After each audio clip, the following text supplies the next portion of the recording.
ആദ്യം set മുണ്ടാണ് ചെയ്തെടുക്കണേ. Set മുണ്ടെന്ന് പറയുമ്പോൾ ഒരു ഓഫ് വൈറ്റ് കളറിൽ സെറി ബോർഡർ ആയിരിക്കും. ഈ ഓഫ് വൈറ്റ് കളറിന് വേണ്ടി യെല്ലോ ഒക്കറും വൈറ്റും കൂടി മിക്സ് ചെയ്ത്, വൈറ്റിൽ ഒരു ചെറിയൊരു ഡ്രോപ്പ് ഒരു ബ്രഷ് കൊണ്ടൊന്ന് തൊട്ട് കൊടുത്താൽ മതി യെല്ലോ ഒക്കർ. അപ്പോൾ ഒരു ഓഫ് വൈറ്റ് കളറാണ് നമുക്ക് മിക്സ് ചെയ്യുമ്പോൾ കിട്ടുക. ആ ഓഫ് വൈറ്റ് കളറാണ് ഞാൻ മുണ്ടിന് ചെയ്ത് കൊടുക്കുന്നത്.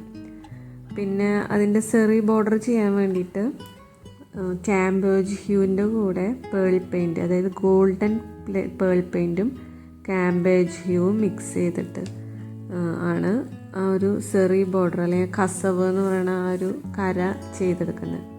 അപ്പോൾ ഈ കാംബേജ് ഹ്യൂ മിക്സ് ചെയ്യുമ്പോഴാണ് നല്ല ഒരു വൈബ്രൻ്റ് ആയിട്ടുള്ള ഒരു യെല്ലോയിഷ് കസവ് കര കിട്ടുന്നത്. അത്ര വൈബ്രൻ്റ് ആവണ്ടെങ്കിൽ പേൾ കളർ മാത്രം യൂസ് ചെയ്തിട്ടും കസവ് ചെയ്തെടുക്കാം. പിന്നെ ബ്ലൗസ് ഞാൻ കോട്ടൺ ആണ് ചെയ്യാൻ ഉദ്ദേശിക്കുന്നത്. അപ്പോൾ equal amount of water and paint use ചെയ്താൽ മതി. ഏത് കളർ വേണമെങ്കിൽ സെലക്ട് ചെയ്യാം. പിന്നെ അതിൻ്റെ കൂടെ ഇയറിങ്സ്, ജുംക്ക, അതിന് ഗോൾഡൻ ഗ്ലിറ്റർ പെന്ന് വെച്ചാണ് ചെയ്ത് കൊടുക്കുന്നത്.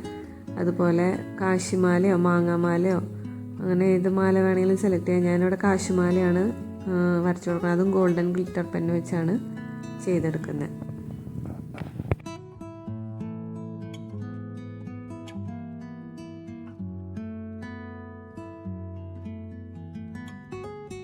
കസവിന് കര വേണമെങ്കിൽ റെഡ് കൊടുക്കാം. അപ്പോൾ ആ ബ്ലൗസിന് മാച്ചായിട്ട് കസവിൻ്റെ കൂടെ ഒരു റെഡ് കര വരുന്ന പോലെയും കൂടെ വേണമെങ്കിൽ ചെയ്തെടുക്കാം.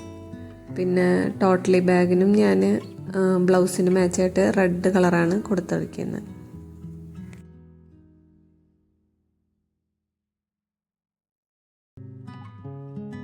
അവസാനമായിട്ട് കളർ പെൻസിൽസ് വെച്ച് ഷെയ്ഡ് ചെയ്തെടുക്കുക.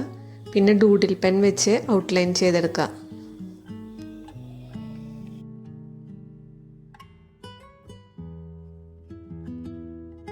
അപ്പോൾ എല്ലാവർക്കും ഈ ട്രഡീഷണൽ വെയർ ഇഷ്ടമായി എന്ന് വിചാരിക്കുന്നു.